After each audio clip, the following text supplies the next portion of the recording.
For the last few weeks, all the buzz in the world of football boots has been around the upcoming Adidas Predator. And it's fair to say that this release is shaping up to be one of the biggest boot releases since the Magista and the Superfly 4. And of course, all with good reason, as Adidas have really stepped up their marketing game for this release. And quite literally, it's been perfect. But the most significant thing about this release is because of the return of the famous fold-over tongue on the Adidas Predator.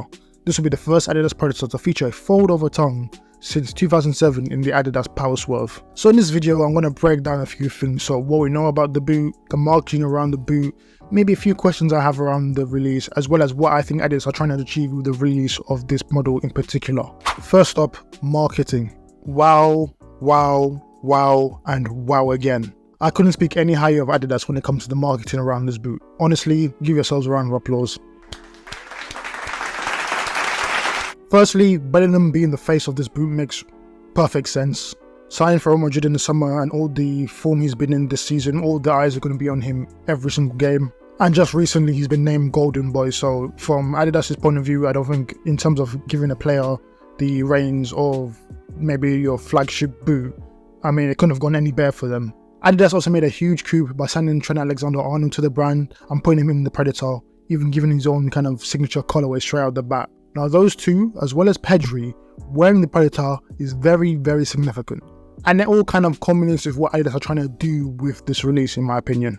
Adidas is a brand that always tries to offer this kind of traditional and nostalgic feel to their products. You see it in their kits all the time. You see it in just maybe the fact that they've sold the Copa for so many years as well. But having these players also wear the Predator is something that Jose Mourinho liked to call, "This is football heritage."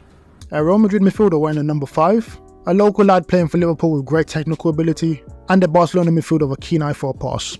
Do all of those sound familiar to you? With this release, Adidas have really honed in by trying to bring this old nostalgic feel to modern day. We've also seen it with all the other promotional stuff as well. So the likes of Kaká and Xavi, who also wore the Predator during their playing days, have been doing like interviews around the boot, as well as the special edition 30-year boot having several nods to previous Predator models. And again, with the promotion of this boot, Adidas have used like 4 more famous wearers of the Predator to promote the release, except 2. Now the promotion around this boot has been slowly brewing for a few months now.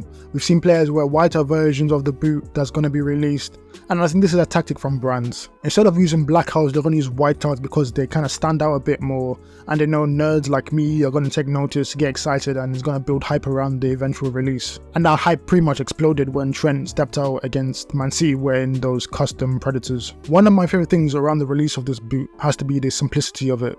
Marketing wise, there have been no kind of gimmicky ads with the boot, and the recent form of Trent and Bellingham has pretty much just done wonders for making the boot more of a desirable product. It's even got to the extent that some news outlets are even like mentioning the boot, which you don't necessarily see a lot of, like Sky Sports or ESPN mention that or talk about a boot release. Now for the design. Now the boot's not been like officially released yet in terms of like the different tiers, but like even before then, we've seen like 5 colorways already. We've seen the whiteout, we've seen the Pred Strike Special Edition, we've seen the Predator 30 Special Edition, we've seen Trent's custom white and red pair, and we've seen Bellingham's white and rose gold pair that he got for winning the Golden Boy Award. And there's going to be 3 top spec models. So you have your laceless, you have your Elite, which is just the lace version around the tongue, and of course you have the Plus with the fold over tongue. So spec wise, Adidas have updated the upper that was used on the last Predator, so they use Hybrid Touch 2.0 now. You have your classic rubber fins or striking elements, which you tend to see on the Predator models, and a full-length tooling with an external heel counter. And of course for the Plus version, you have the fold over tongue with the strapping. Now some of you don't know what the fold over tongue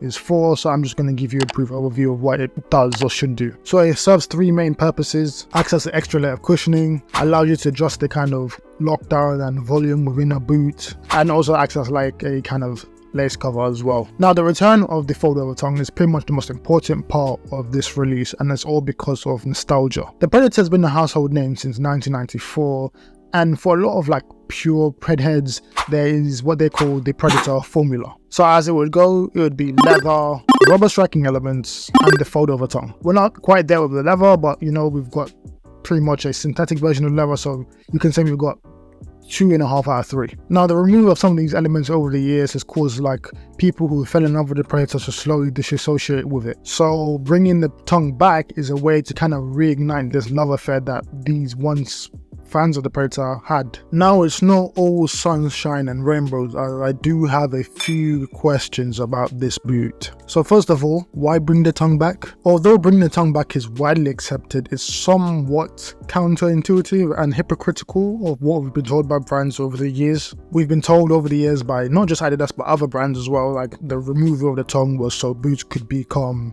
more lightweight, reduce bulk, more streamlined, more like, you know, up to date with the modern game. So the fact that it's come back is a bit, you know, counterintuitive. Maybe possibly because we're at a stage in, or like an era of like materials which are much lighter than before, so maybe brands can actually compromise some extra bulk for a bit of nostalgia that people would want back in a pair of football boots. Or maybe it was just all marketing rubbish at the time to sell more product. Also, the pricing. In the UK, the Plus version is £10 more than the Elite. Now, that doesn't seem to make much sense to me because in terms of materials and structure and performance of the boot, they're pretty much the exact same, except one has a tongue and one doesn't. So what exactly am I paying £10 more for? Am I paying £10 simply for nostalgia and vibes? Probably I'm not okay with that. If I'm paying more for something, I want something a bit more tangible than just like emotions for me to actually, you know, justify paying a bit more money for. That being said, if you're willing to pay £200 something for a football boot, I bet £10 isn't going to be much more. So, you know, that's just me being nitpicky, but hey. Now, what I think Adidas are trying to do is trying to reignite and bring back what made the Adidas Predator such a household name, so memorable, so great in the first place. And not only that, they're trying to make it a release that kind of, you could say, I won't say unifies, but like it attracts attention from all different types of generations.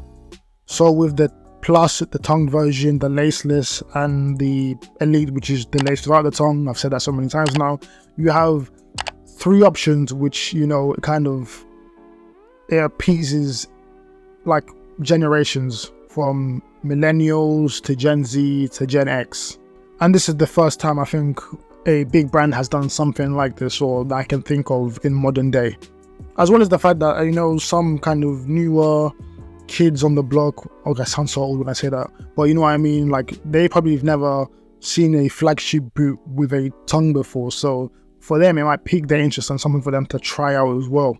And in this new Predator release, we see the dynamic fusion of innovation and modern design with tradition and nostalgia in what I think is probably the perfect Predator.